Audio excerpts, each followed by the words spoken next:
He is one of very old friend of mine, and he was my batchmate at the university. He did his MSc chemistry from our university. I am very happy for that. I am very proud to say that from Kakatiya University, he rose to the level of director of CCLD, the most prestigious research organization of our country. In that way, really, I am very happy.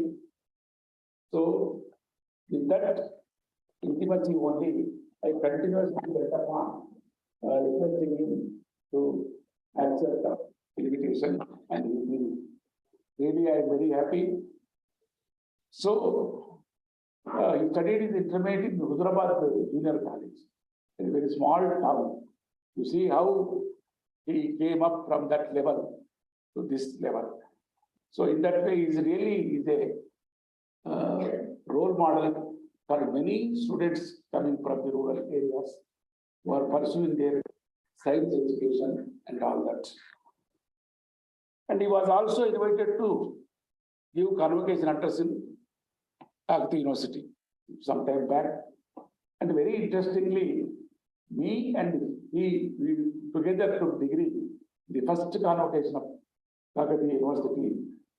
And he preserved the chief guest speech, Naidama speech, the great scientist was there. And really, it was very interesting. And he quoted from that text, and he gave very good, wonderful convocation address in the Kakatiya University. I can say many things and many memories of those days, but I don't want to go into those details. So really, in that way, I am extremely happy inviting him, and he has accepted our invitation. But coming to the topic, basically I am a student of social sciences, especially public policy and governance. We try to understand the problem of this sustainable development from the viewpoint of economy, society, policy, and governance. But the science and the impact of technology is most important. A lot of debate is going on. Now, even there is a lot of criticism on chemical scientists. They are the problem of this environment degradation and all that. The way they have invented the technologies and all that, it get affected. It causes a lot of pollution now they are thinking of green technologies. How best we can avoid pollution in the society, how best we can protect the degradation of the tree cover, forest resources, and water resources. We know the seriousness of the pollution in not only in our country, in the entire world. The only one earth we have to save our earth for a sustainable future of coming generations. So in that way, not merely technology, but at the same time, apart from technology, policy and governance also play a very important role in protecting the environment for the sustainable development. So now there is a lot of debate. I think students of sociology also enter in that debate. Development, displacement, and rehabilitation. This is very serious debate in the country. Not only in the country, in various parts of the world. And the resources, when we explore the resources, especially mining activity taking place, big construction of big dams, all these are affecting the lives of especially tribals and rural areas. They are get displaced and they have lost their livelihoods. So many problems and complications have come up with this. But here we have to apply our minds, our intellectual capacities to how best we can invent most appropriate and suitable technologies which will not destroy the environment and the resources.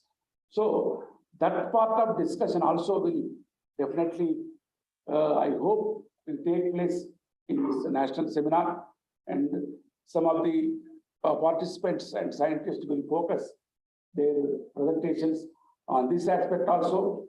So with opening remarks, I request our seminar director, Professor Pushpa Chakrapani, and Dean Faculty of Sciences to briefly explain about the seminar and its purpose. Thank you very much. Thank you once again for giving me this opportunity.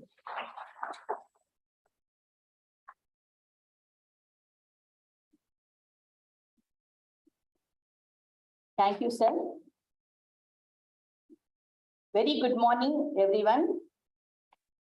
Honorable Vice Chancellor and President of the inaugural function of this national seminar, Professor K. Sitaram Rao Garu, Vice Chancellor Dr. B.R. Ambedkar Open University, today's Chief Guest, Dr. C.H. Mohan Rao, CSIR Distinguished Scientist and former Director, Center for Cellular and Molecular Biology, CCMB, Professor E. Sudharani, Director Academic and Guest of Honor of today's inaugural function, Dr. A.V.N. Reddy, Registrar of the University, guests, invitees, delegates, participants, my colleagues, teaching and non-teaching fraternity of Dr. B.R. Ambedkar Open University, press and media, and also who are distinguished personalities who came to who attended this seminar are Dr. Babu Rao, former scientist, IICT, Dr. M.N. Chauri, Scientific Officer of Atomic Energy Center, and Professor Madhukar, and all other my friends and colleagues. Very good morning, and I welcome you all for this seminar. So it is my great pleasure to welcome you all to Dr. B.R. Ambedkar Open University, the first open university in India for this spectacular event, that is the inauguration of the national seminar on science and technology for sustainable development. On behalf of the university and on my own behalf, as the director of the seminar, I extend a warm welcome to you all. I am also delighted to inform you that this university has completed 40 years of its existence, serving higher education in the country. We celebrated very recently, that is 26th of August. We are honored this morning by the presence of Dr. C.H. Mohan Rao, a distinguished scientist with his rich experience as a former director of CCMB. Sir, I thank you for being the chief guest at this inaugural function of the historical seminar. At the outset, I would like to thank our Vice Chancellor, Professor K. Sitaram Rao, for allowing the Faculty of Science to create this tremendous intellectual forum.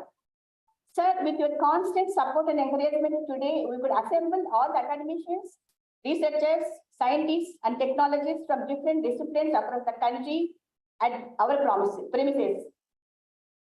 So the topic of science and technology for sustainable development, that is the main theme of the seminar. How science and technology contributed to society and its sustainable future is a question discussed and debated across the world today. Technological developments play a crucial role in sustainable development to fight against the challenges posed by the climatic change. Most countries are now using science and technology to find answers to achieving a sustainable future and solving environmental problems. At this juncture, academicians, scientists, students, research scholars need to understand the role of science in the development of sustainable development. Hence, there is a need to do more research about the scope of science and technology in building a sustainable future.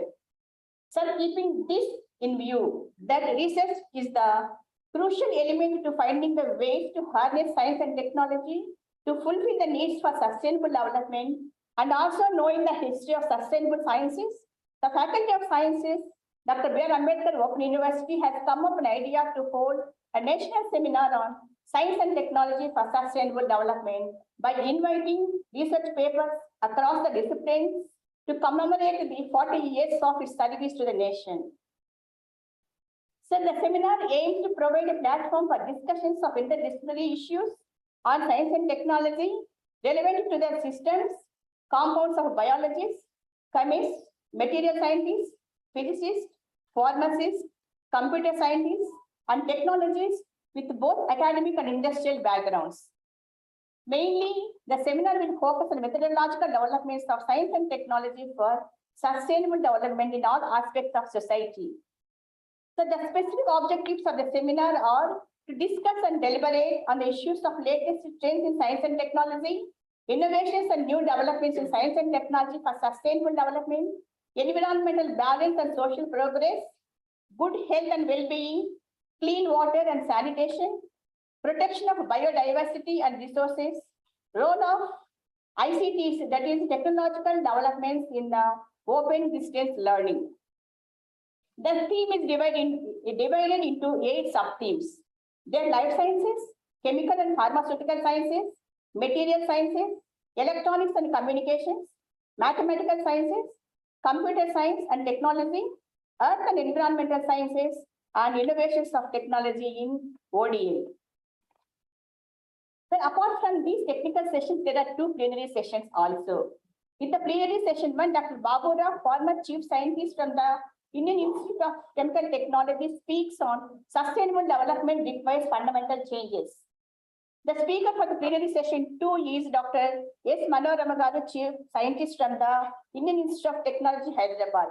She is going to speak on material science and engineering towards sustainable development. So let me tell you very briefly about the Faculty of Sciences. The Faculty of Sciences has started its journey with the university's establishment in 1982. Dr. B.R. Ambedkar Open University is not only the first open university in India, it is also the first open university to start science programs offered through distance and flexible mode. It began with undergraduate programs, but by the demand from the society, postgraduate programs were introduced in physics, mathematics, chemistry, botany, zoology, and environmental sciences. Subsequently, research programs leading to PhDs were also introduced in 2018. Initially, there are stalwarts laid the foundation for the success of these science programs. So at present also, we have very dedicated and committed staff with us. We have scholars in the Department of Zoology, Chemistry, who got the patent for their work. Many of the teachers got the Best Teacher Award from the government, and a professor from the Department of Physics got AAOE Fellowship 2 times, one in 2017 for the University of Philippines, and one in 2019 from the National University of Korea. The faculty has beautiful laboratories where students from Hyderabad and surrounding areas come to the campus regularly and are happy doing hands-on experiments without any hesitation and without any limits. As a part of social responsibility, the science faculty has initiated a social forum to make science more popular by organizing webinars, health camps, and invited lectures. Sir, I am also happy to share with you that, to our surprise, we have received nearly 80 abstracts across the country for the presentation of the seminar, some of which are from different countries like Korea also. So this seminar, what we thought in the beginning as a national seminar in nature, became an international seminar in nature. Since they cannot attend the seminar physically, we are providing an online platform for the students who are presenting their papers, that we are giving the Zoom link for the participants to present their papers. And also I would like to inform you that, so after COVID-19, I think this is the first national seminar in the university by inviting the research papers to present in the seminars organized by Dr. B.R. Ambedkar Open University. I hope the seminar deliberations, discussions, and intellectual engagements will be fruitful and further enrich our understanding of sustainable development. Participants, we have made all the arrangements within our limited resources. I am expecting all the participants to cooperate with us. I once again thank our Vice Chancellor for his encouragement and support from the Registrar and Academic Director. Thank you, one and all.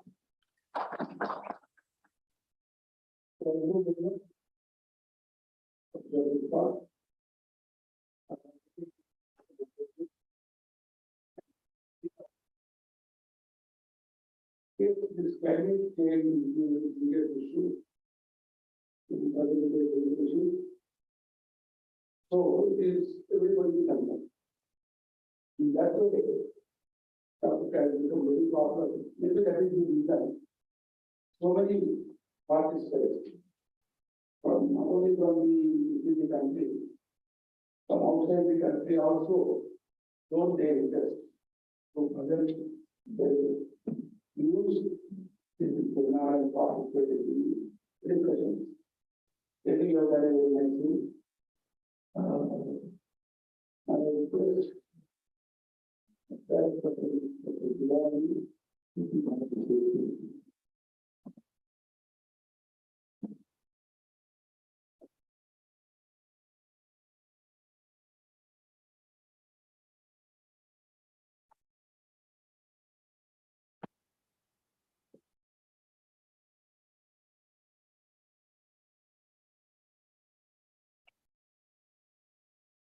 Good morning, everyone. Hearty welcome to this two-day national event seminar, respected by and esteemed of today, Professor Mohan Rao, former director CCAB, and our registrar, Vivian and the seminar director, Pushpa Chittipalli, and the esteemed guests of the day. Today it's a great event. I congratulate Pushpa for initiating the first ever national seminar by the science faculty. So this is the first seminar from the science faculty. And on behalf of Delhi government also, we have celebrated several events, and on the completion of 40 years of our event journey of Dr. BRAOU-Live University. So this event is going to launch in the history of science faculty. And Ambedkar Open University is the first distinction of having introduced the first science programs for the first time in the country, and the IGNOU followed it later. And there are BSc, MSc programs and several other programs, even research programs are also going to be offered. And this seminar, I have heard that more than 50 research papers were received for this two-day event. I'm very glad that they have chosen a very, very apt topic for the seminar. Sustainable development is generally defined as using Earth's resources in such a way that it meets human needs at present times without prohibiting future generations of the same opportunity. So we need to provide the opportunity which we enjoy to the future generations. So sustainable development is an emerging area because it addresses the socio-economic development of each and every human being. So the original definition comprises three aspects, three intersection criteria: environmental protection, economic development, and social development. So these three put together forms the sustainable development. So with this, their actions can be achieved through the developments are science and technology and industrial practice, governance, and education in civil society. So this comprises the ensuring the sustainable development. So sustainability isn't a resources, natural, economic, social. Until recently, economic growth was predominantly discussed in the academia as well as in the government policies.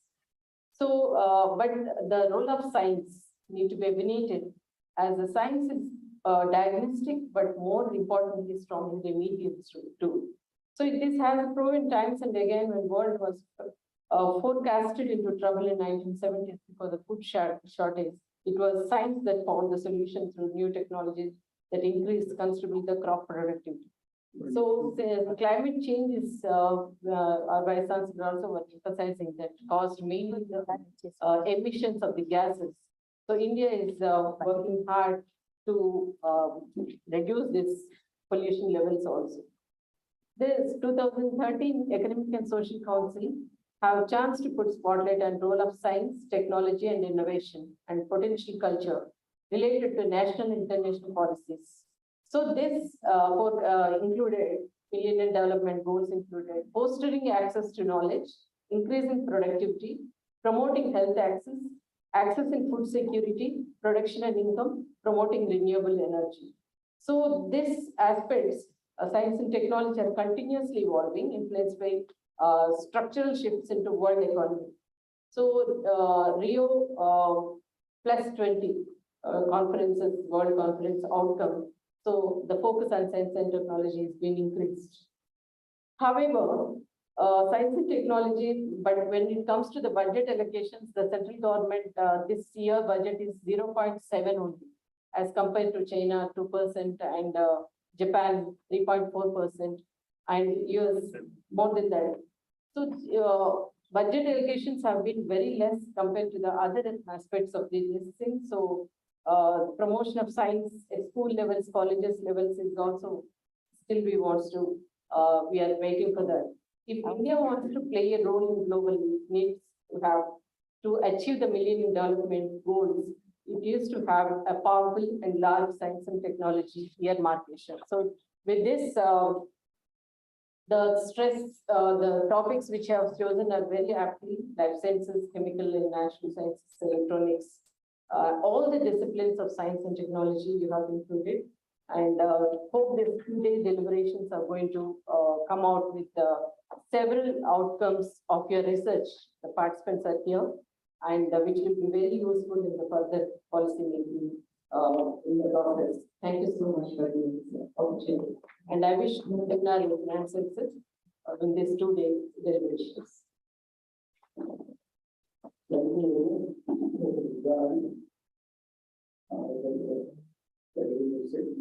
Now I request our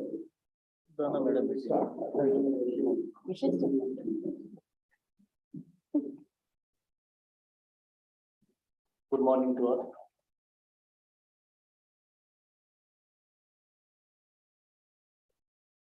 Today's president of the function,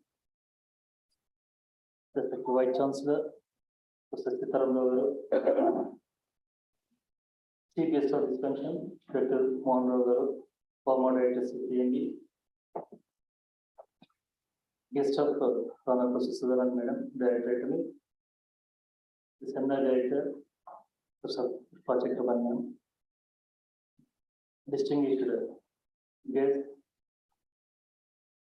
directors, deans, faculty members, scholars, and students. First, at our side, I congratulate the Faculty of Social Science for organizing Faculty of Science, sorry. I belong to almost all programs are continuing, but anyhow, the madam has been changed the word from the sequence from social science to science. Anyhow, the Faculty of Science, and I appreciate for the efforts for making nationwide calling of the papers. I know the pain to conduct a seminar in calling of the papers and preparing and everything is a activity to the faculty of any departments. The science and technology is a very important topic as per the UN goals for reaching sustainable development. The main factors are playing a vital role for achieving such goals. Among three, on science and technology are more important. So the topic itself is very useful to the scholars, students, as well as the environmental protectors, particularly who wish to be sustainable development. Anyhow, I wish all success. The deliberations and discussions made a book published that more important to the further scholars and research. Thank you, and wish all the best. Now,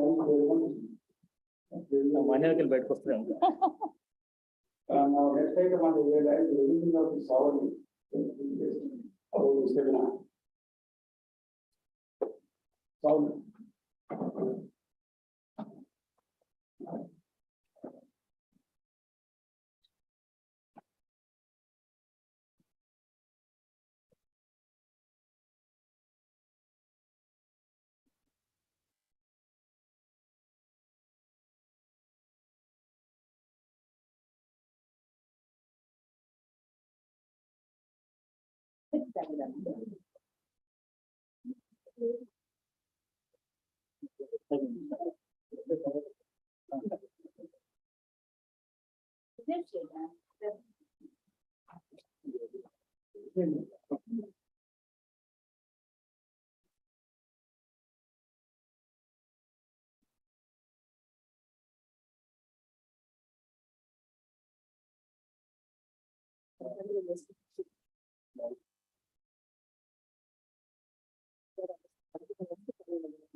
Okay.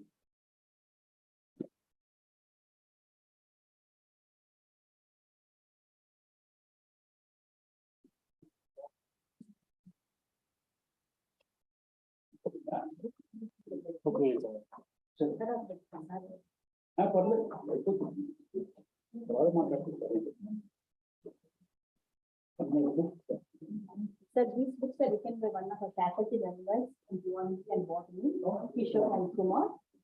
They are written at. Get the map.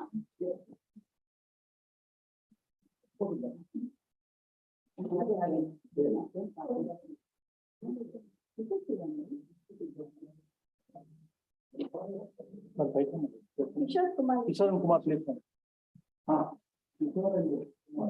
Right or no? Kumar ke bala.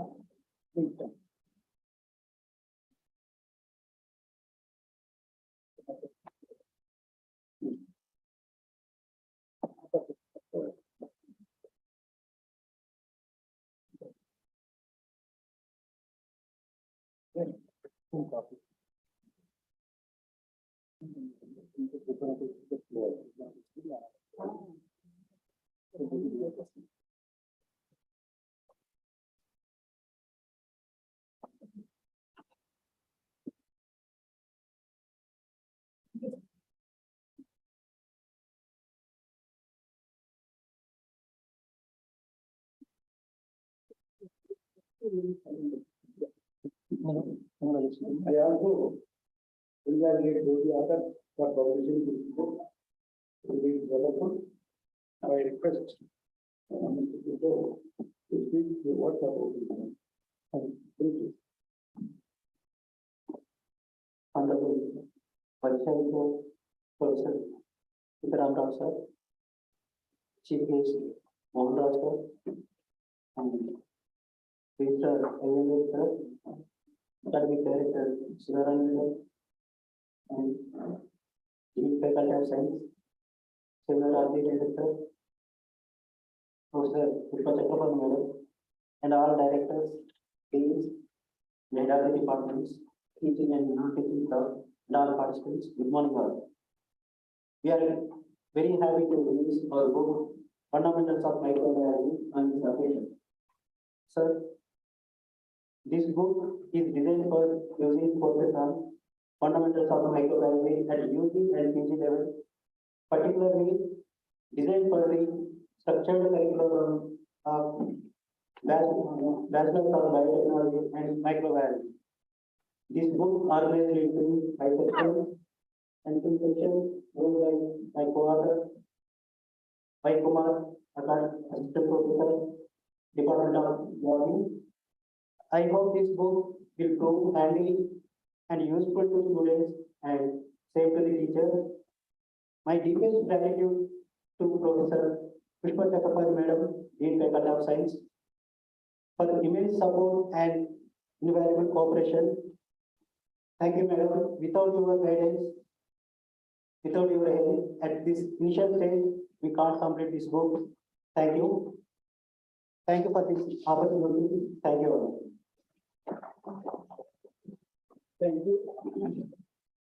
Mark, now I request for director of the seminar to briefly introduce about the chief guest to the audience.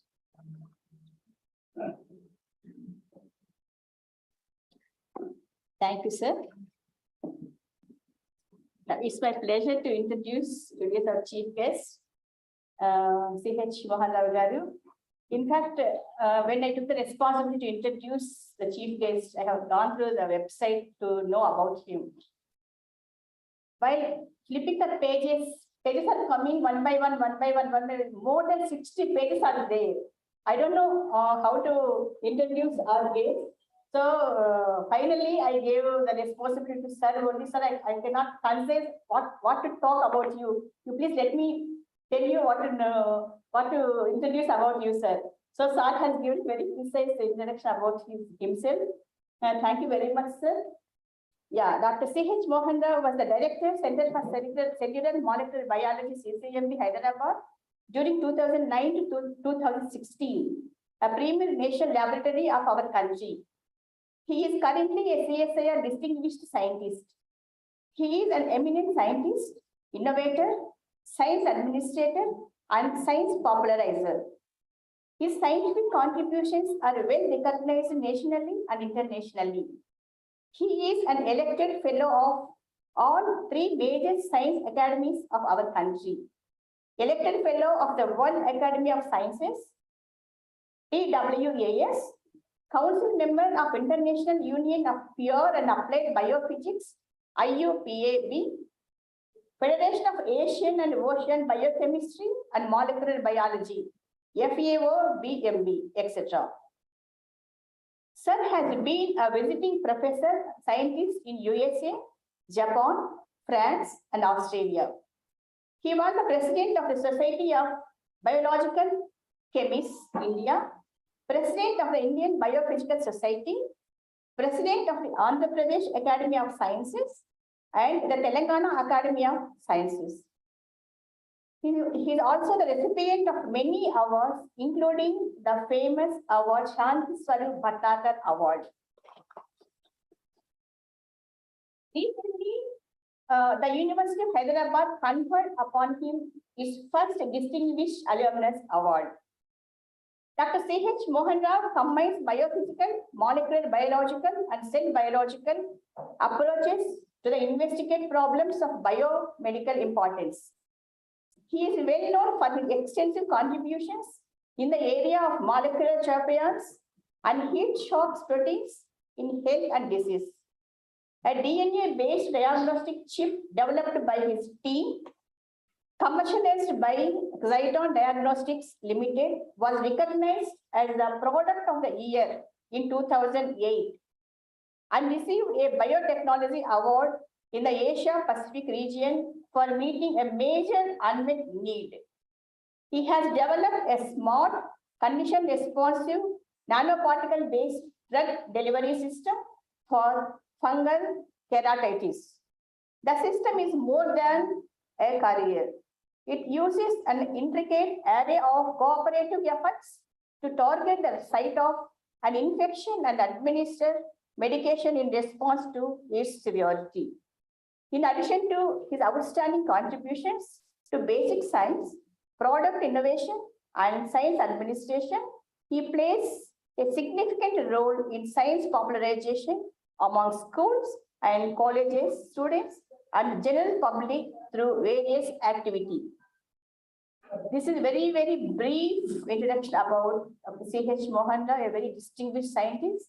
Sir, thank you so much for accepting our invitation and to be the chief guest for this inaugural function. Thank you.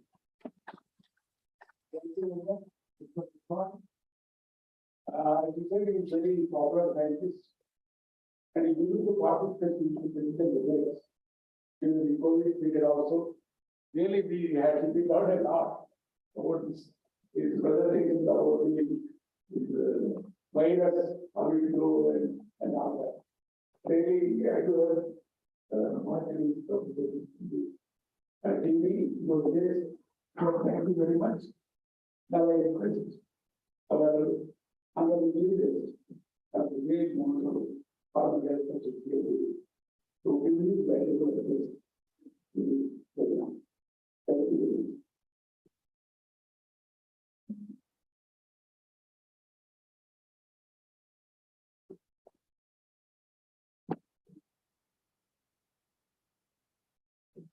Professor Sitaram Rao Garu, Vice Chancellor of the University, Professor Sudharani, Professor Pushpa Chakrapani, Professor Reddy, and my dear delegates. When Professor Pushpa, while introducing, she mentioned that my CV was too large and she asked me to provide with a brief version of it. The version that I sent to her was a version which was printed by Guha, by Guwahati IIT, I had a program there, so both IIT people made a brief version of introduction for me, and that they have taken from INSA handbook essentially. So that's a version of that. I am very impressed that this university started this very interesting program on sustainable development. Obviously, it becomes very crucial nowadays to talk about sustainability, otherwise it may not exist at all. There are two aspects to sustainability. One is technological and scientific, another is political.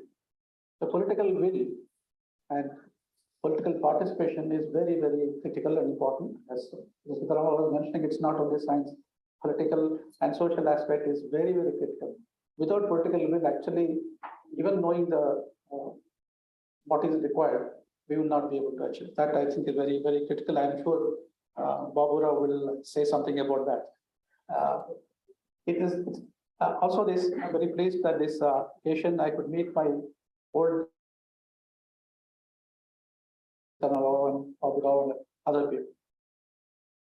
Let's come to the point. Last month in the newspapers, there was an article which talks about finding old stone tools which are found in Andhra Pradesh somewhere. These stone tools were made about 2.4 lakh years ago. 2.4 lakh years ago, these stone tools were made. And these are stone tools made by humans. This is not the stones, they're made by humans.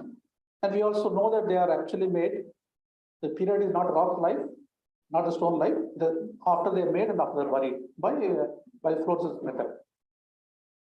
It means people were living in this subcontinent even before 2.5 years ago, lakhs years ago.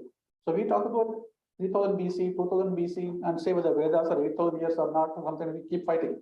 But people might have lived 2.5 lakhs years ago here.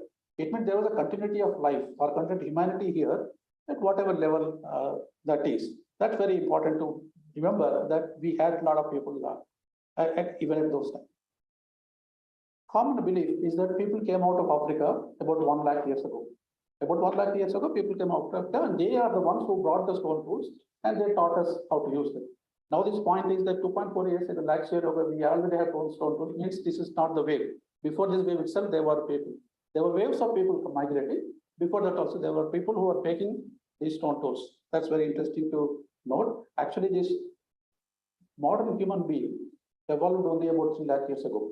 Modern being in the sense the Homo sapiens. Before that, they were Neanderthals, other people were there. They were about 3 lakh years ago.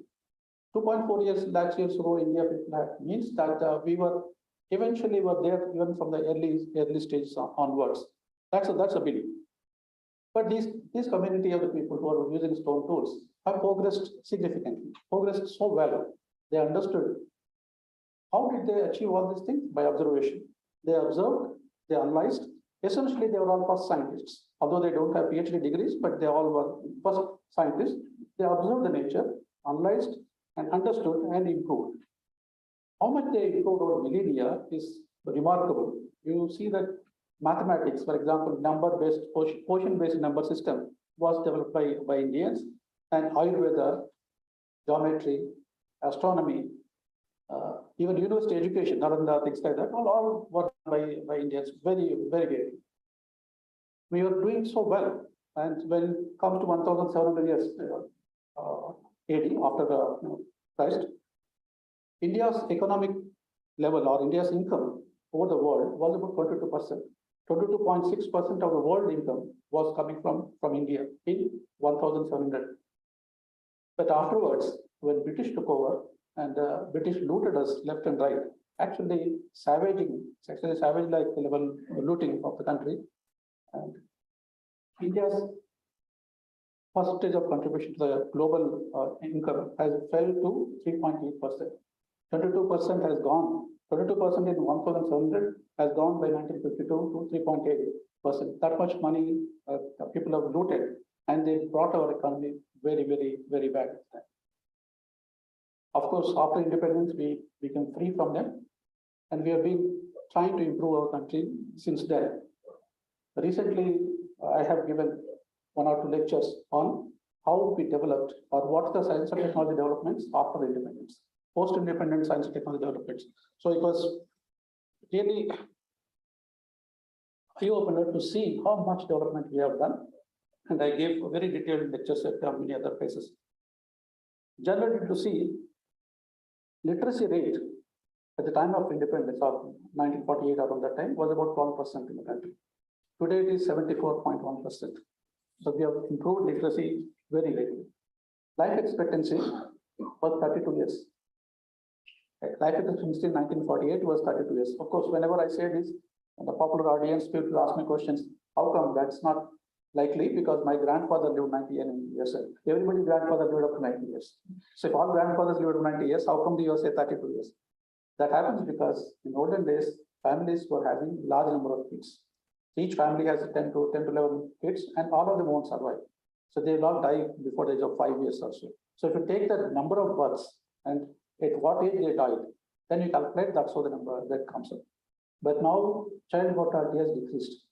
Earlier, 1948, there were about 200 deaths per 1,000 children. But now it's about 20 or so. So we have almost 1/10 of that is. So that's the reason why our average life expectancy has increased significantly. And this is an interesting fact that I found out from the data earlier is that at that time, India has 3,900 telephones. For one telephone for 3,900 people. 3,900 people were one telephone, so we found all telephones. Today we have probably three phones for each person. So each person have multiple telephones now. Now we are insufficient of food. Food was imported, but today we are surplus in food. We are exporting. It's a different matter that all people in India are not getting enough food to eat. Distribution problems are there, but the production was. See, India's food production is far higher than its requirements. Far higher than its requirements are able to export. Now, all these major changes, how did they happen? They all happened just only because science and technology. Science and technology made significant contribution to all these things. That's the reason why we could succeed. We all talked about, and we all know many times, you must have heard, that one of the important things is green revolution. Green revolution has really improved our food production to very high levels. Although it has developed that, contributed to that, it also led to some problems that we now know. Earlier, of course, when there is no food, immediately generating large amount of food was important, so that was achieved.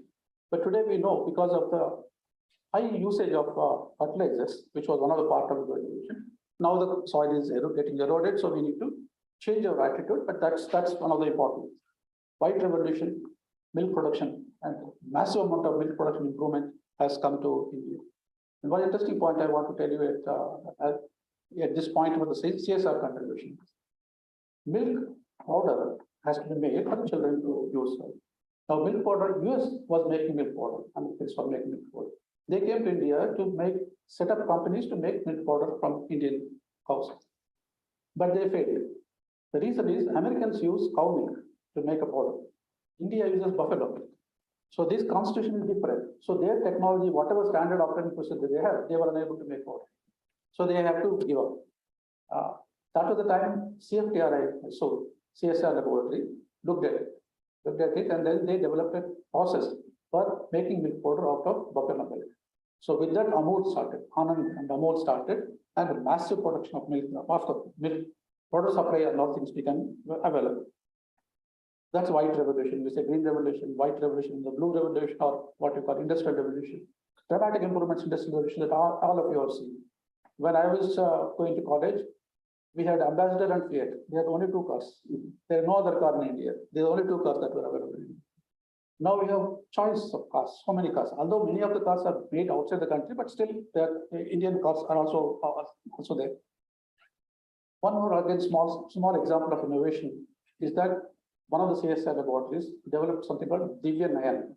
Divya Nayan is a device. It's very simple, very innovative idea, but simple.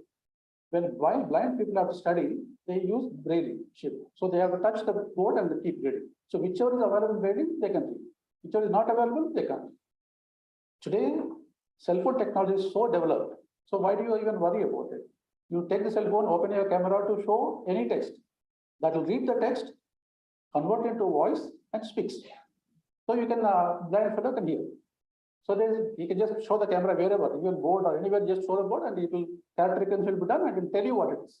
So that is very clear. So it's absolutely innovative idea, very good development for the blind people. Of course, number of cell phones, number of cars, and Saras or aircraft, Indian aircraft, first time developed by India. Saras aircraft is actually now getting ready to be flown. It's already flown for a certain time, it's being commercially being used. So India, which was not making Alpines earlier, now is able to make aircrafts. In defense, we have done significantly well. Until recently, rifles were imported for defense. All rifles were imported for until recently. Now all rifles are made in India. Major rifles are made. Then tanks, war tanks are being made in India. You know, missiles that are made in India, and they are actually developing new warfare technologies, which are not really necessary for the public discussion, but there are new warfare technologies based on AI, artificial intelligence based systems are also coming up. Now, space technology, we are all proud of. We are not only able to send our own satellites across the globe and send it to space, we are able to send satellites belonging to other countries at a price. We charge them and we deliver the space satellites into the space. That's an income for the country. Income for the country, and we are proud that the other countries cannot handle it, that we are able to handle it. And you also remember, a few years ago, we had launched 105 satellites at one go. This was never done by anybody in the world. So we are into the space club. After that, we have started Chandrayaan, and then one is over, Chandrayaan 2 is going on, and then Mars mission also. So we have done exceedingly well in space. Atomic energy, of course, atomic energy again, although we started with the strategic, we started with only for power generation for peaceful usage. Now we have a powerful nuclear power is available with us. And biomedical area. Biomedical area, significant. I'm sure you all know that pharmacology, in pharmacology, India leads in terms of generic medicines. The generic medicines which can be synthesized and then be branded by other people, but synthesis of them happens in India to a great extent, and that most of that happens in Hyderabad. Hyderabad is actually capital for making generic medication, and world's 60 to 70% of these are produced in this city. Now, we also talked about vaccine. Firstly, we have many other vaccines. The CMA has played a role in developing one-out vaccine for hepatitis. That's long-term story. But today, now we have a vaccine for COVID. The COVID vaccine is actually pride of our country. Although the vaccine was being developed, there are lots of people, pessimists, criticized India for such a launch of a vaccine, and they said you have not taken enough precautions to launch it.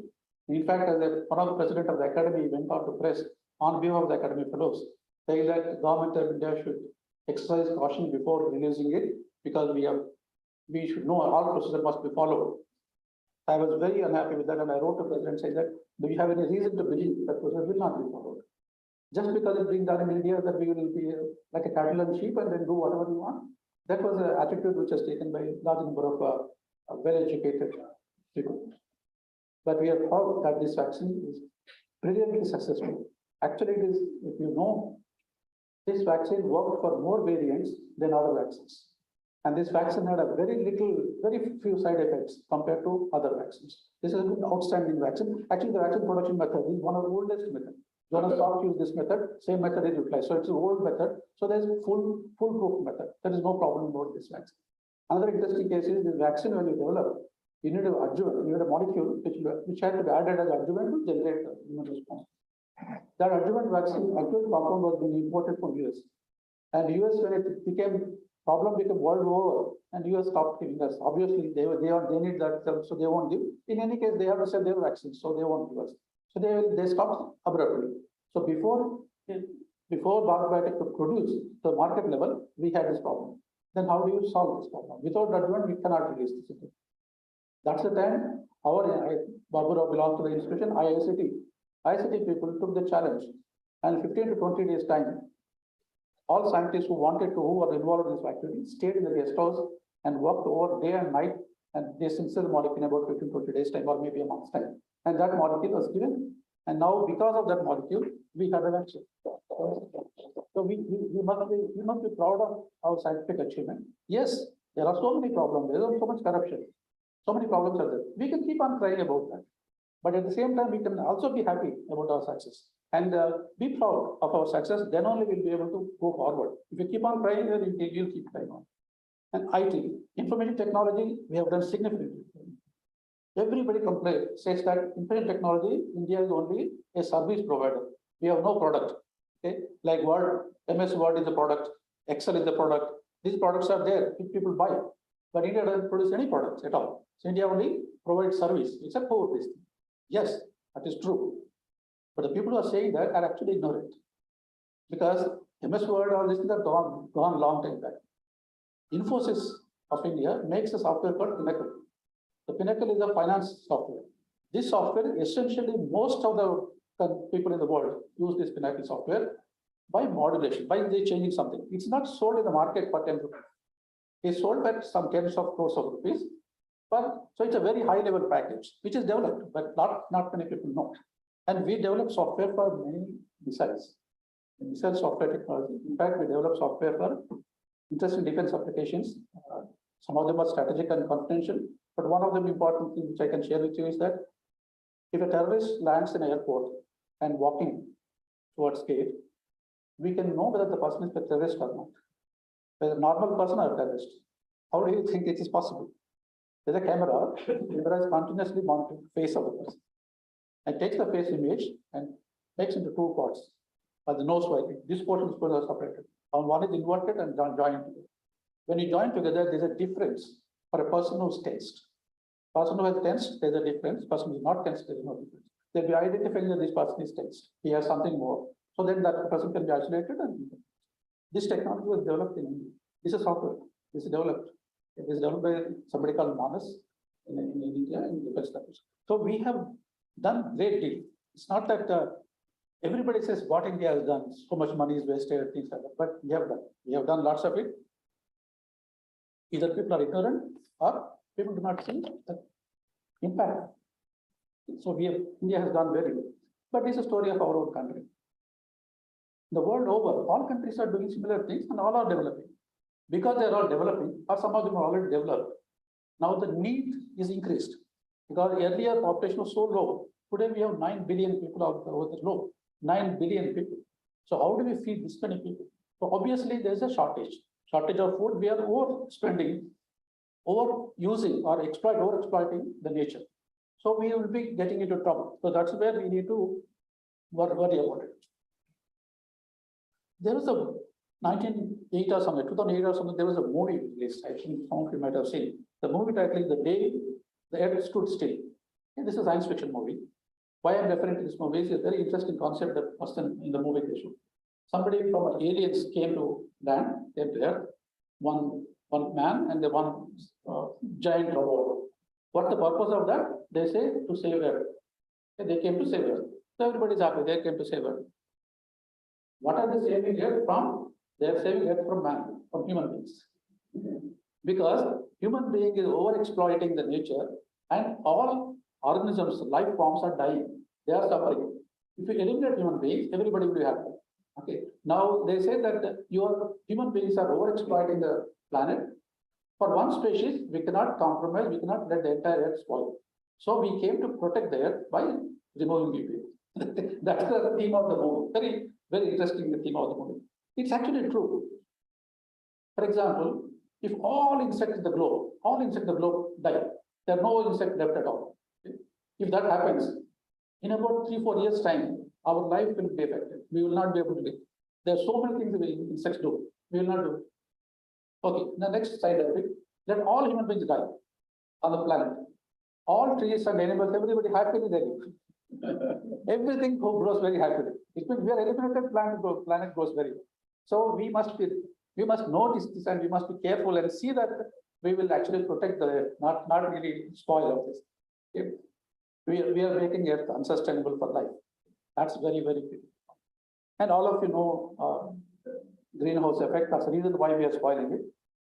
John Tyndall, as a scientist long time ago, looked at various gases and they found out carbon dioxide gas. Of course, there are a couple of other gases. carbon dioxide gas will absorb some radiation. Actually, it absorbs infrared radiation and holds it. Because holding it, the temperature of the earth is increasing. Increase in temperature of earth is very, very dangerous. Now we have data of how much carbon dioxide is increasing ppm for over the centuries. Before industrialization also, we know the value. How do we know the carbon dioxide levels before even industrialization? All this. The interesting point is that you can take gas bubbles, air bubbles, which are trapped in the ice. Long ago, for example, go to Greenland. The Greenland ice sheets go to the deeper levels. Those ice sheets rotate. When you break the ice, there is some air which is trapped. That air is trapped thousands of years ago, some long year. That air can be collected and you measure the carbon dioxide level. So before industrialization, our carbon dioxide level was 270 ppm, 270 parts per million. In 1958, that became 315 parts per million. So 270 to 315 in 1958. 2004, it became 380 parts per million. Now, in last month, July 22, it is 418.9. So obviously, the CO2 level is continuously increasing, whether anybody says that, because some people still argue that it's not correct and things like that. CO2 levels are increasing. What would happen if CO2 levels increase? If CO2 levels increase, obviously temperature will increase. Obvious percentage of the temperature will increase. If temperature increase, ice will melt. If ice melts, oceans will raise. So Visakhapatnam will not be there. That's it. Visakhapatnam, Tamil Nadu, or Chennai and all will be gone. So people have to just die. There is no other. That's what is like. Will it happen? Actually, people will keep on arguing that doesn't happen. Some people argue that specific heat. Ice has a lot of specific heat. Unless the temperature is reached, it will not melt. There are a lot of arguments, but that's all not correct. For example, one example, Venus. Venus is a planet. Venus planet is called twin of Earth. Twin of Earth because size is comparable. Earth size and Venus size is comparable. Gravity force is comparable. And mass is also really comparable. So because of what is it, a twin. So it means we must be able to go and live there. But unfortunately not. Venus has a thick carbon dioxide layer. So thick carbon dioxide layer that the temperature, surface temperature is 900 degrees Fahrenheit. So it means if the carbon dioxide level increases, we can go to 900 degrees Fahrenheit. So are we heading for 900 degrees Fahrenheit? So if you are not careful, we are heading for that. So it means you must be really able to do something to stop. We will reach that temperature and we will disappear if we don't take care of our activities. Look at ancient times or earlier times of how we lived. At least in India, I believe, the practices, whatever the living practices, were to nurture the nature, and allow the nature to survive. All activities done, trees are respected, trees are even prayed, animals are prayed. So there is an amount of living together in the nature. There's a sense of belonging to the nature. So that was inbuilt in the society, so it was all going on well. But when greed came in, when more people came in and the greed came in, we lost all that. So we really now, we are spoiling the environment very, very badly. Increase in population, of course, increases the needs and greed. We are now getting into unsustainable levels. Of course, largely because of resources are getting over and ignorance and pollution. The pollution is so bad, everywhere pollution is there. Even cities like Bangalore, which were less polluted earlier, are now polluted. We won't know until how much pollution we have until we actually experience the pollution place. I experienced it once. We went to Leh. Leh, many of you know, it's very high place, very, very high altitude. When we went to Leh, on the night when we come out, the full moonlight. The moonlight was so bright, you could take photographs. You could take pictures without the flash. Beautiful, bright moonlight is there. And I was wondering, how come such a bright moon? That's because some moonlight is able to reach. Otherwise, other cities, moonlight is not able to reach because of pollution. There's so much pollution, light won't even reach us. It is getting scattered out. So bright, beautiful moonlight. Then if that's what would have been everywhere in the world if it is there. Now, the most polluted city is Delhi. If you go to Delhi and if you stay in a guest house and come out of the guest house, you look up, you can't see anything, and immediately you start sneezing and you want to go to Delhi. So it's very, very, very, very bad. These gases, carbon dioxide, nitric oxide, are continuously increasing, and that's the problem. Why are they increasing? They are increasing because we need energy, we need fuel. Because of energy need, everything is increasing. Fossil fuel, petrol, diesel, and all we're using for mobility. We're using for electricity, we're using for industry, we're using for heating, Many countries need a continuous heating. All this stuff we are consuming so much of energy. So energy is the one of the major culprit for pollution, for the at least CO2 levels. Now, what will be alternative? Obvious alternative is solar energy. The solar energy is a clean energy, no cost involved. But we are not really there at solar energy utilization. For example, I have numbers here. Germany is about 3,57,000 square kilometers approximately, area-wise. They produce 33 gigawatts of power, 33 gigawatts of power every year. And Germany doesn't get sunlight all through the year. India gets sunlight all through the year. Our season in Hyderabad is hottest. We have summer all through. Every time we have summer, continuous, all 24, all 365 days we have sunlight. India's size is 32 lakh square kilometers. This is 10 times of Germany. 10 times of Germany's land, and we have continuous sunlight, all this. But how much we produce? 1.7 gigawatts. I mean, Germany is producing 33 gigawatts, we are putting 1.7 gigawatts of solar energy. So if you go at least Germany level, it means we'll be producing 330 gigawatts. 330 gigawatts we can produce. Currently, India produces 250 gigawatts for entire utilization. Current utilization of India is 250 gigawatts. It means we can produce more than our requirement if you go completely solar. Why are we not able to do it? There are many reasons. One is it's expensive. China is supplying solar panels. They are useless. They are quality strength compound. They go bad, and they are cheap. They go bad. But the best quality is not available for us. We have to make. And now there's a program in India called TAP-SUN. And it's a technological advanced program, but it's called TAP-SUN. In that program, India is trying to see how best we can utilize solar energy. Gujarat has very innovative methods they developed. They put the solar panels on the water canals. So what canal is there? Canal is there, on top of the canal, they put the solar panels.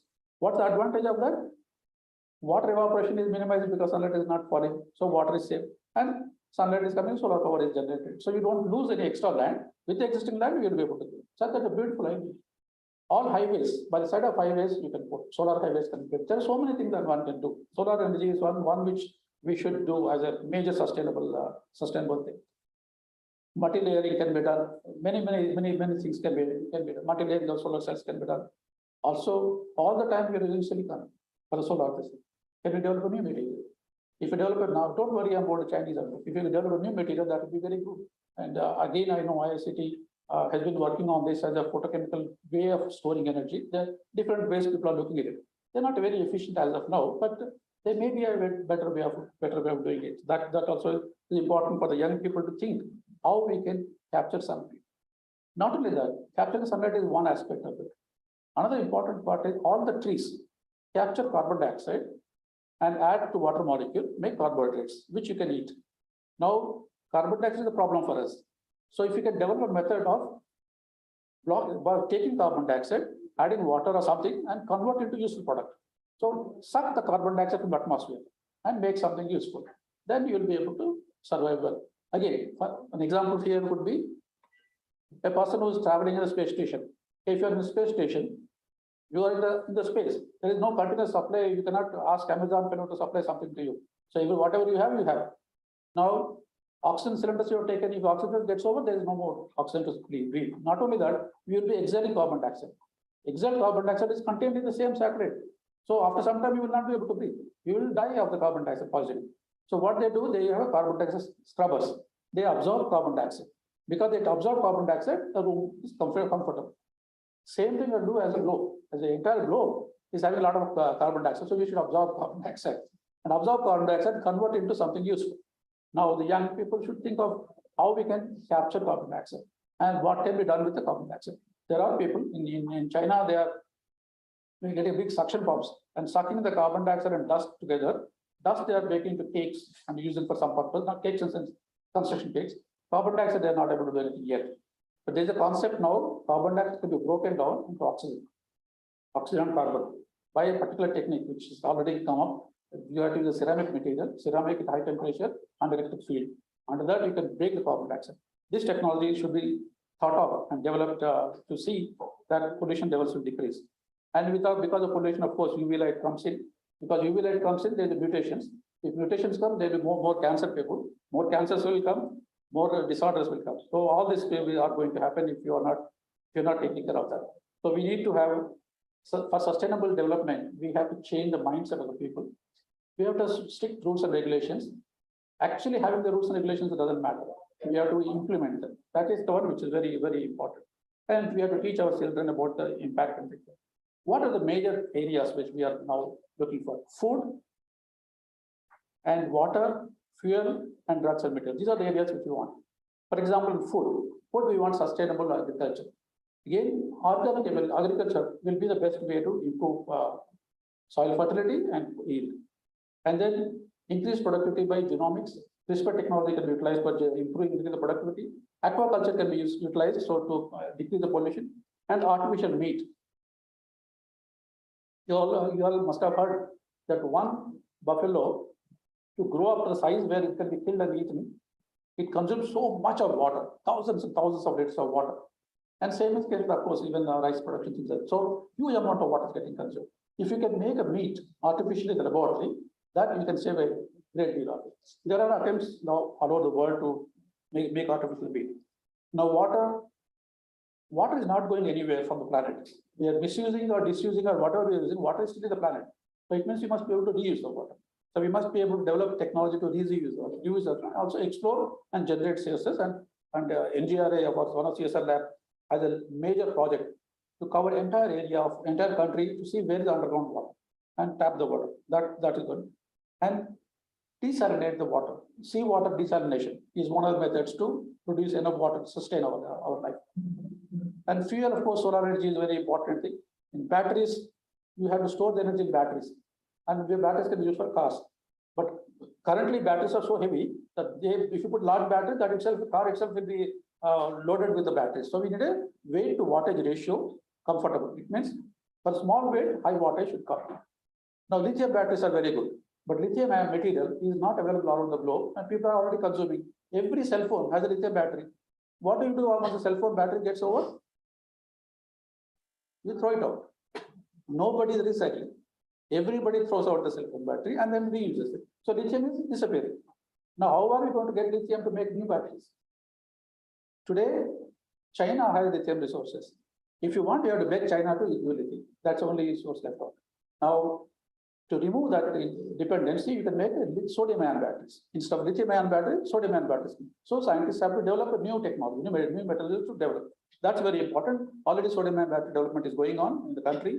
And the current CSR Director General who is there, she has been involved in this major activity. And supercapacitors. You can make a supercapacitor to keep the lot of energy. And actually, supercapacitor idea came to a 12-year-old girl in US. Okay. So it is possible for young people to think out of the box. Young people should still keep thinking of out of the box. And drugs and materials which are important. Chemistry, like your Vice Chancellor was mentioning earlier, chemistry is important, but chemistry is the one which is also causing most of the pollution in our country. So we obviously need a green chemistry. Green chemistry method. Green chemistry, everybody talks about, where you actually reduce the heat requirement. Why we need heat for making a chemical reaction to happen? Because molecules have to collide. Collision has to happen. When collide, the reaction will take place. Collision frequency will increase if you heat. If you heat, the collision frequency will heat. It increases the rate of reaction can be enhanced.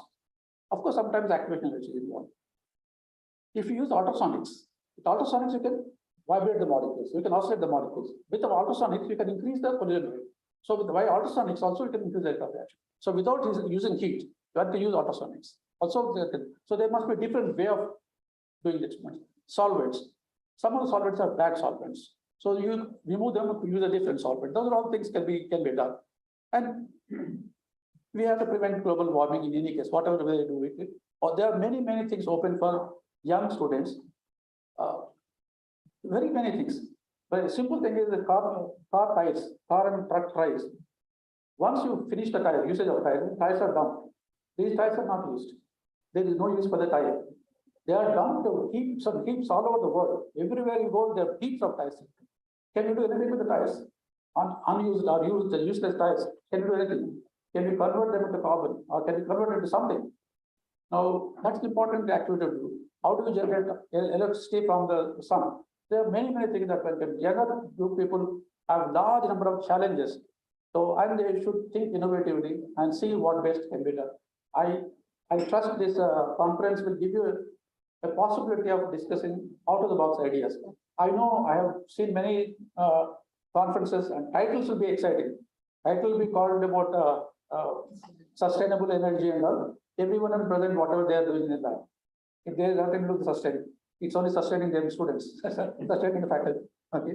Now, please get out of that bold set, and young people at least who still have time, think of projects where we can decrease carbon dioxide levels in the country by sucking it, converting it, do anything, generate hot energy by the solar method, solar method, develop new methods, making molecules, things like that.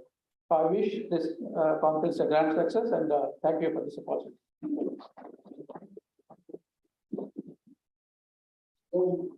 Thank you, sir. Thank you a lot. The solution for the I want to say, really, what I wanted to say that this is the way of popularizing the this is the way of encouraging minds to think out of box. You have done it, that is something to research, that you are a popular scientist, you know. When you are saying that, what we also perform, please say that. I thought of one thing that came to my mind. మనం బహుళ దేవత ఆరాధన ఉన్నాం. చాలా కంట్రీస్లో ఏకేశ్వరం అంటే ఒకే దేవుడు, ఒకే దేవుడు కట్టు. ఒక రకంగా బహుళ దేవత ఆరాధనలో ఉన్న డెమోక్రసీ ఉన్నారు చూసిన ఎవరైనా మన పంటకు పుట్టి పెట్టి మన ధన పడతాం, చెట్టుకు పుట్టి ధన పడతాం, పుట్టకూడదని. అంటే how best our thinking has been molded into this. Maybe we know how to live together with each other. That is the point you were giving very successfully, sir. Thank you very much. Once again, for your valuable Felicitations. before formal vote of parents, we have taken some stating our request. I request to conduct this event.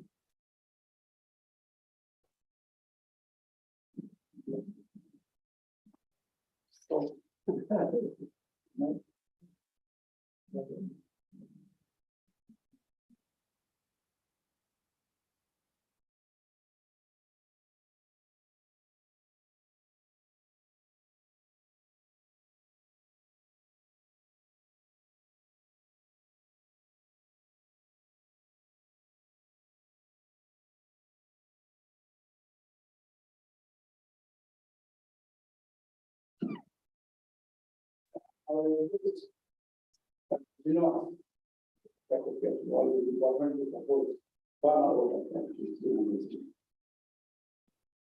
Good afternoon to everyone. It's my pleasure to propose vote of thanks on behalf of Faculty of Sciences in the 2nd National Seminar on Science and Technology for Sustainable Development. First, our thanks are due to Dr. C.H. Mohan Rao Garu, Director, CCMB, and Chief Guest of this inaugural session. Sir, it is our great honor to have you on this dais and delivering an inspiring lecture with certain dates and events starting from ancient period to modern times. Thanks are due to Professor K. Sitaram Rao Garu, Vice Chancellor of this university. Sir, your attitude towards science and technology is laudable. With your encouragement, we are conducting this program, and many more are expected in future also. We also thank Professor E. Sudharani Madam, Director Academic, for coming over for this function and gracing it and according permission for conducting this program. Thanks to AVN Reddy Garu, Registrar, for extending all cooperation for conducting this seminar. And finally, thanks are due to Professor Pushpa Chakrapani Madam, Dean Faculty of Sciences and Director of the seminar. Being the backbone for this seminar event, she took good initiative to conduct the seminar during 40th year celebrations of this university. And thanks are also due to finance officer for sanctioning seminar expenses and AVPRC for providing Zoom link and recording, PRO for coordinating all these activities, computer department for recording, and caretaker for maintaining green, and all the deans, heads, faculty members of the university for their participation and making the program a grand success. And finally, all the participants who have sent their abstract in time and presenting the papers. Finally, I thank all the attenders for helping in various activities. Thank you one and all.